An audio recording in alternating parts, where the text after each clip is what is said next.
On today's show, we discuss Eric Gordon's game winner, the Nets upsetting the Cavs, and why LeVar Ball can see the future. It's Throwback Thursday. Nick the Quick tells us which modern-day player reminds him of himself. And Blake Griffin serves up pancakes in a brand new edition of the Meme Team. It's Thursday, October 26th. The starter starts now.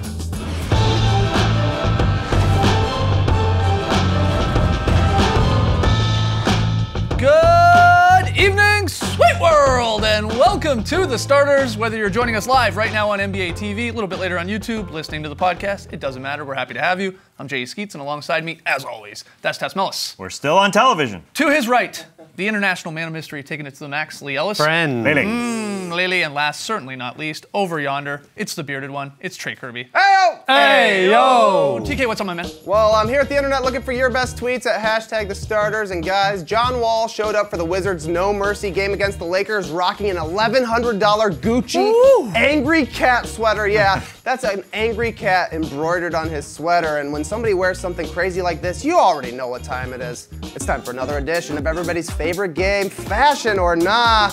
If you've never seen it, I'll show these guys an off-court look. If they like it, it's fashion. If they don't, nah. So what do you guys think about John Wall's cat sweater? I'm into it. It's an angry cat. Price is a little much. Yeah, here's my problems with it. Don't love cats. You don't love I don't trust cats, to be completely honest. Don't trust them, never have. It's almost a tiger, though. Yeah, that's a good point. It's a tiger. But it's also a very, very tight sweater. Like, that sweater looks like it could Well, he's fit got me. the bod for it, though, so He's that's got fine. the bod. I'm going against my Okay. natural instinct, and I'm going to say it is fashion, because normally I'd say that isn't. 1X, 2 pluses. What's the answer? That's gotta be fashion, guys. It's usually grandmas wearing cat sweaters, but not anymore. The game has changed. Besides, as we found out earlier today when Damari Carroll posted a tweet, cats are super in right now. Look at this full print cat sweater. What? Right. That's weird. Like, I don't know, man. What A are you full doing? Tracksuit. Hey, cats are in. Skeets, you gotta get over your cat hate. But Yeah, we've got a poll up on our Twitter page at the starters. You can vote. Is John Wall's cat sweater fashion or nah? Get your votes in now. We'll check them a little bit later. Meow. All right, on tonight's show, we're going to celebrate Throwback Thursday, talking about Nick the Quick Van Exel. Excited about that. We got a brand new edition of the Meme Team. We got Lee's very solid play, but we start with a little what you got. If you're new to the show, we're going to debate some questions. Trey's going to throw at us and ultimately decide on an answer, but you got to be careful. There's only one correct response, and that's whatever TK says it is. Trey, what's our first one? All right, we had a couple of surprise wins last night. The Lakers turned that Wizards No Mercy game into a no-win proposition for Washington as LA picked up a nice OT victory thanks to big games from Brandon Ingram and Julius Randle. In Brooklyn, the Nets overcame some late-game free throw woes to beat the Cavs after snacking. Spencer Dinwiddie knocked down a huge three late in the fourth. Guys, what was the more shocking win? The Lakers or the Nets? What you got? It wasn't the Nets game. The Cavs make inferior teams look great during the regular season. That's what they do. They did the same thing the night before against the Bulls.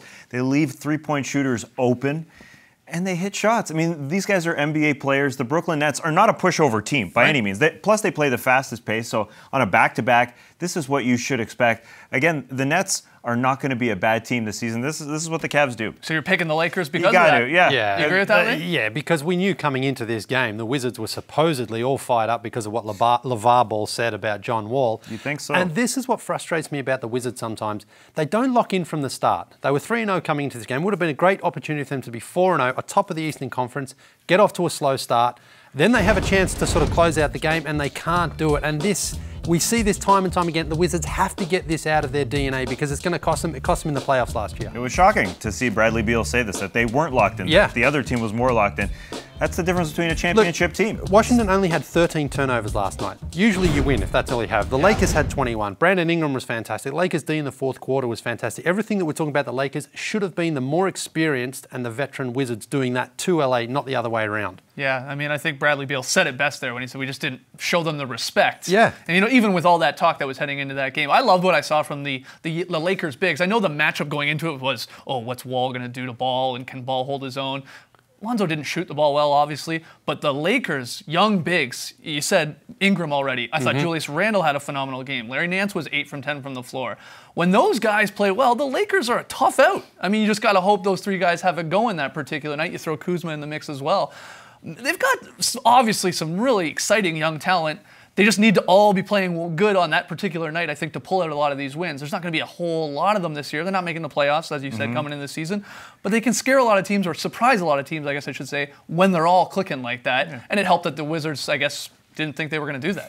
It looks like the Lakers from early season last year, if you remember. Yeah. You know, they were going 10 deep. They're coming out and they're playing.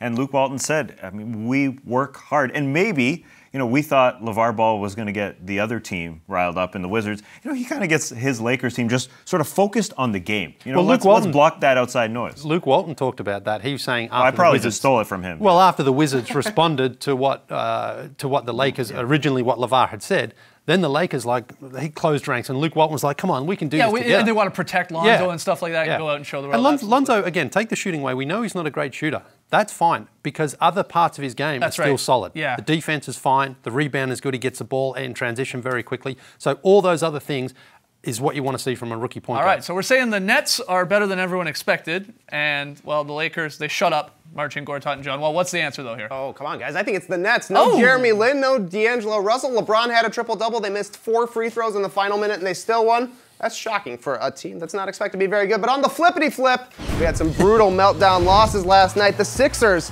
watched the Rockets score the last 9 points of the fourth, including a buzzer-beating 3-point game winner from Eric Gordon to drop to 1-4 on the season.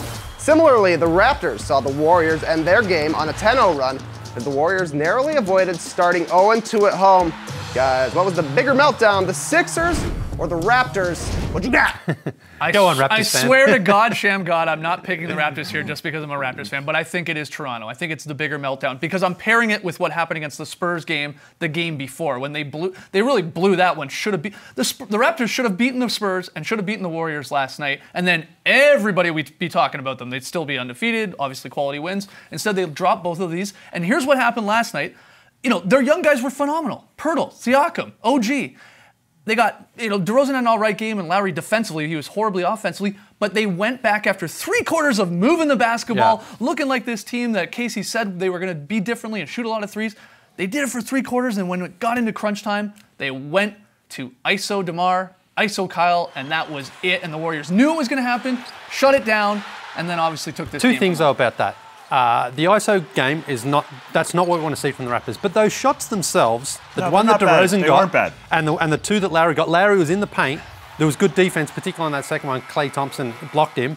And then the 2 3-pointers. You know Durant and Steph Curry weren't going to miss forever. Durant hit that one in rhythm where he basically won the finals with last year, and Steph had missed a couple of open ones. He was bound to hit one as well. So I think the Raptors fought hard. But in the end, how long can you keep the Warriors from hitting shots? They're a very good defensive team.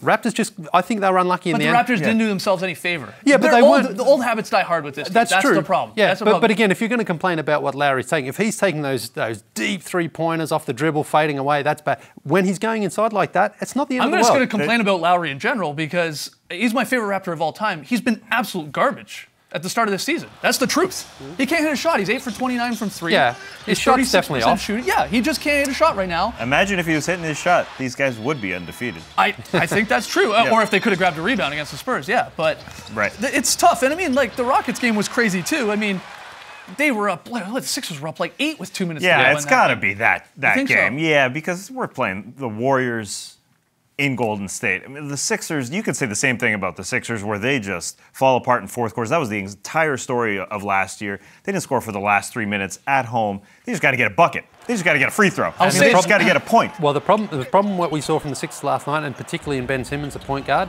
he held onto the ball for far too long, a couple of those possessions, where he didn't actually then get a shot. He gave the ball up with 2, 3, 4 seconds on the shot clock, and someone like Redick had to just chuck it up at the minute. So Simmons, if he's not going to create for himself, he has to get rid of that ball earlier. It's a rookie mistake. He's going to learn from that because he had PJ Tucker on him, but the Sixers trusted him to have the ball in hand. They've either got to go to Embiid earlier on, or Simmons has to just move that ball quicker. It's less surprising to me that a young Sixers team, I mean, their 2 stars are basically rookies in Embiid and Simmons, that they would have a meltdown compared to this Raptors team. And Oracle, a 50-win team over a long time here. Let's stay positive for a second. Raptors names, you said them, Pascal Siakam, Jakob Poeltl, Fantastic. OG Anunoby. Those are great names. They're great names. They're going to be on the roster for a long All right, time. Trey, this is a tough one. What's the answer? Oh, I think it's the Sixers because, Skeets, last night they blew that lead in the 30 seconds it takes to walk from my house to your house. That was crazy. Then they gave up a 3, and that was the only way they could use. What are you doing, Sixers? Anyways, I hope you guys like laughing because we had some Wednesday whoopsies last night. The Nets' Trevor Booker got so deep into the Cavs huddle that he was asking about plays, making Ty Lue laugh. And Steph Curry got his China Clay on, bricking a lefty dunk after the whistle during the fourth quarter. Guys, what was the funnier moment, Booker or Steph? What you got? It's got to be Steph, I think. Why? Oh, I think it's Booker. Nah, Booker. because Why look, Steph, he's going in for a wide open, uncontested dunk in front of his home fans. The game's over, and he clunks it. Yeah. I mean, come on. He did exactly what you would do. What? And I would Clunk do. it. And Trey would do. And Tess would do. because Nah, like, I wouldn't get up that high. And hit the mesh. if you've got a dunk like that and you're trying to be a bit fancy and then you clunk it, I mean, it's people are like, hey. He's just doing his China Clay impersonation. No, he would have done a 360 if it was China Clay. That's true. But Trevor Booker was part of the huddle. Usually when you see a guy go into the huddle, it's like 1, 2, you're out of here. Yeah. But he was in the huddle. It was like he was Until the sixth Coach man. Lue, recognizes He was that he's there for a long time before that. He was part of that huddle. They're talking to him. Oh, hey. He just laughs too. He got me. He got me. Oh, this Not on your league. Yeah. All right, Trey, what's the answer? I agree with Tass completely. Trevor Booker, you never see a huddle creeper get that integrated into the other team, but we talked a little bit about it yesterday. DeMarcus Cousins returns to Sacramento tonight, and ESPN's Mark Spears reported that the Kings will honor Boogie at some point tonight, but it's a long game, guys. So what can DeMarcus expect from Kings fans? Cheers or jeers?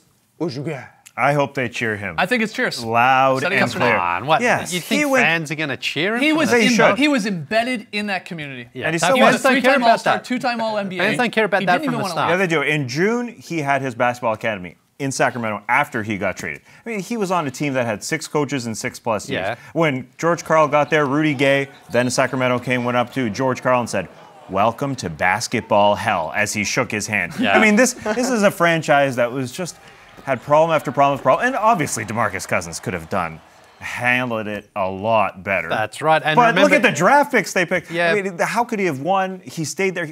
Anytime a guy signs a contract there, you sign an extension after getting drafted, I'm okay with it. Yeah, He but tried, it didn't work He out. said just the other day, I shouldn't have stayed there. I should have gotten out earlier. Fans are going to remember that as well. That's I true. think you're giving fans far too much credit. They're irrational people.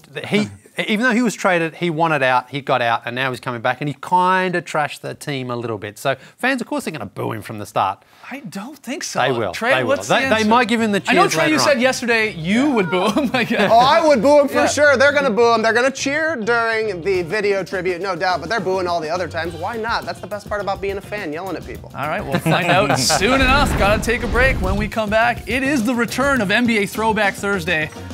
And we're featuring one of my favorite players of all time, Nick the Quick. Don't go anywhere.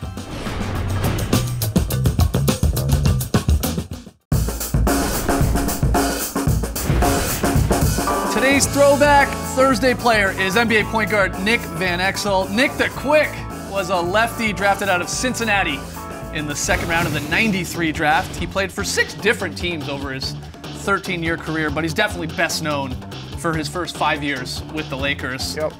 And this guy was a highlight reel. He only made 1 All-Star game. Only 1 All-Star game, but he was All-NBA, second-team rookie, and had some decent numbers, about 14-6 over his career. He was one of my favorite players. Exactly to watch. right. Yeah, he came along at a good time for the Lakers too, because Showtime era was basically over. They needed some new hope there, and he was a fast, flashy point guard, sort of to fit in to that Lakers style. Fans love to see him. Exactly. In Shea Serrano's new book, he has a category called Memory Heroes, guys that you remember better than they really were, and that's exactly Nick Van Exel, because you would think in your mind, this guy's a superstar. You look, he only made 1 All-Star game. Yeah. It doesn't make sense because he was in highlight reels every single night, tons of big shots. He had a knack for taking plays that looked like they were going to be a disaster, and then suddenly they were a highlight. Like Yeah. suddenly Yeah. it was an assist underneath the basket. He was awesome to watch. Yeah. He had the tiny mustache, too. Yeah, sure. And I think a big part of it, too, was he's a very small guy. He was listed at 6'1", probably around 6 feet tall, but I think, especially for me, coming up and becoming a basketball fan around the age of 12 and 13 when he was, coming into the league, it was like, oh, that's a tiny guy doing all this. Definitely. That's Well- pretty cool, because, pretty slight guy as well. Yeah, but you talk about the highlights there, Trey. He would go in and dunk Yeah, as well, for like sure. against big guys, and that was sort of what separated him, I think, a lot. That he was able to shoot and he was able to get inside. One thing we always do with Throwback Thursday is try and come up with a modern day comparison. Who in today's game is similar to the player we're talking about? But you were just in Memphis, so you had a chance to speak to the man himself, Grizzlies assistant coach Nick Van Exel, and asked him, and we have the clip here. I talked to Coach Lucas. We played them in the preseason. He said the kid in Sacramento is lightning quick, lefty. So, you know, I'm excited to see him play. I've got his name down here, De'Aaron Fox. Yeah, we talk about him a lot because of his ability to get from kind of outside the three-point line to the paint is pretty much unmatched. What about John Wall as well? I mean, he's obviously a right-handed player, but his ability to break down defenders and get inside. Oh, John Wall is probably one of the best, especially going coast to coast with the ball. Unbelievable and under control, which is kind of hard to do. So definitely John Wall, of course. So there it is, Nick Van Exel himself saying De'Aaron Fox, which I think is a fantastic pick. I mean, very early, of course, in Fox's career. And then John Wall. Anyone else come to mind, or one more than the other that you like from those ones? Well, I think D'Angelo Russell is not quite as quick, but he has a similar sort of game, I think, to Nick Van Exel, the way that he can sort of get inside and he can penetrate, but he doesn't quite have that same explosiveness. Yeah. But I think sometimes just that left-handed... It's hard to overlook the leftiness for sure. Yeah, and D'Angelo so far in his young career has been known for fairly big shots, of course, back to his college game as well. And amazing passes. Very creative. I mean, you go fire up a Nick Van Exel ultimate mixtape on YouTube. Yeah. There are some unbelievable passes. You know, you talk about the dunks and the big shots. He was one of the better playmakers in the game in those sort of mid-90s, I guess. Well, I thought as well, when Shaq came along, they could have been a new Stockton and Malone type of player, you know, because you've got the inside and the outside threat. But you know, Skeech, you mentioned how you are the biggest Nick Van Exel fan. And it was the Not first, in the world, but at the table but that was the first jersey you ever bought, I think. I was up there, Maybe Damon Stoudemire was in the mix. Yeah, it was maybe after that. So Van Exel was one of the first ones. Well, I actually asked Nick Van Exel about that as well. Great. My host and friend, J.E. Skeets. This is what we always see in him. This is the first jersey he ever bought when he was a kid. It still fits him now. He's so tiny. Every chance we get around the office, he's wearing this Van Exel jersey. Well, what do you think when you see someone wearing that? He didn't have a life. hey, get it together, man. Get it together. Get it together, man. All right. I hate Nick Van Exel now, man. Fantastic. No, that's amazing. Thanks for asking that. I'm also glad I'm your host and your friend. Of course, man. Yeah. Just natural. Host first, friend second. What was your first jersey? My first jersey I ever got was a Lakers jersey. I think it was a James Worthy jersey. Okay. Yeah. I'll make sure to set up an interview with James Worthy so he can crap on your childhood dreams. All right, when we come back, it's the Meme Team, Blake Griffin, featuring heavily. Don't go anywhere.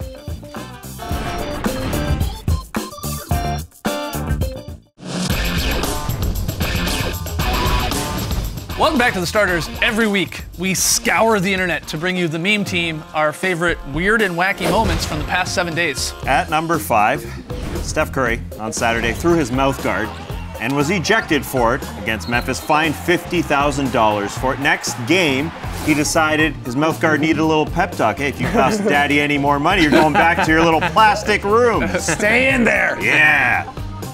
Not coming out. This young lady requested it. I don't know why she has one. Would she want 2 mouth guards? I don't get it. Oh, that's gross. And this dad made a joke. Turn it into a soother. Way to go, Dad. And this dad made a joke. At number 4. Respect, Dad. Celtics wingman Jaylen Brown knocked down the corner 3, and we got a fantastic photo from the 3. The Celtics tweeting out this pic with the hashtag SaltJ, because it looks like he's doing the Salt Bae. That's perfect. The Turkish chef who very flamboyantly sprinkles a little salt on steak. Hold it. At number 3, here are the clips from the annual Spurs HEB commercials, and they're as crazy as ever. Did you know that zucchini noodles are called zoodles? Bagel dots. They put the cream cheese inside the bagel. This varietal is emitting exquisite chocolatey notes. This no crust HEB bear bread, what? The nose has quite the garlic top note.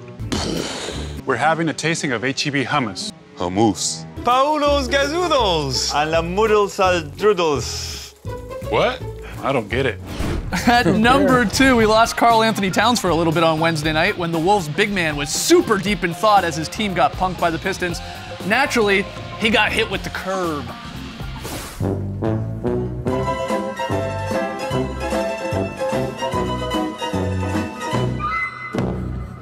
Perfect.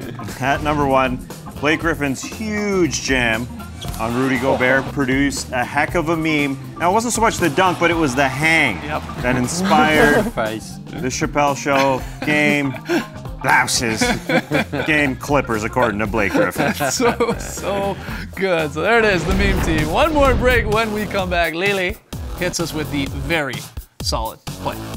Don't go anywhere.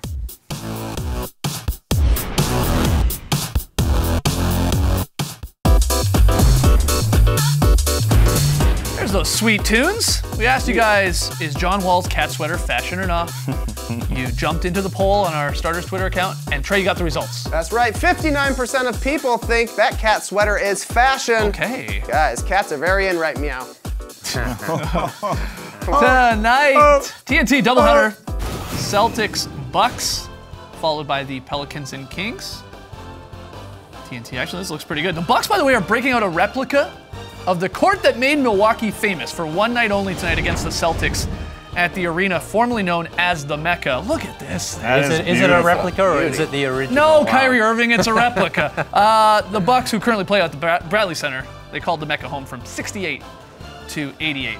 So that looks, oh my goodness, that looks awesome. Gorgeous. So you'll be tuning in just to see the court tonight. Last night's pick'em results. Hey, look who's coming up. Big one. I took the Hornets. They won, everyone else had the Nuggets, so I gained a game, and I need it. We do this because the stakes are quite high. At the end of every month, the guy with the worst record has to pay it off, and that can mean a number of things. If you have suggestions for future pick'em payoffs, let us know. Hashtag the starters at NBA.com. Let us know how you want us to punish ourselves for your amusement. Tonight's pick'em game is Pelicans at Kings, second game on TNT. Trey, Tass, and myself have the Pelicans, with Cousins returning home. Lily likes the Kings. So they're gonna boo him, and then they're gonna win. Yeah, That's he's what going to you're get saying. ejected. Boo him and beat him. Where are we going from VSP? We're going to Brooklyn, and we have our first five-man special of the season. Spencer Snacks gets it started, and then the ball fizzes around the rim and over to Rondé Hollis for a swish. Oh, yeah, Nice. Beautiful. Here it is again. Really This is, nice. Nice. I like it when everyone gets a little touch, fizzes around, ends like that. It's beautiful. That's what I call very solid play. Beautiful. Very beautiful. Very beautiful. Tomorrow morning, hopefully this will be beautiful as well. It's the Drop Podcast. Always a blast. You can get it on Apple Podcasts. We try and get it up around noon, 1 o'clock. So keep an eye for that. Better yet, just subscribe to the Starters Podcast on Apple Podcasts, and it will upload right there for you. Or wherever you get podcasts. Or wherever you get podcasts. We always have to add that. We always have to listen. add that. Hey, you're right. You listen to podcasts these days. That's exactly what they say. Wherever you get your podcast. But it's not everywhere. That's everywhere. It's not on Spotify. Don't go to Spotify. It's not on Friendster either. All right, thanks for joining us, folks. And remember, cats are very popular right now. Race tonight, people.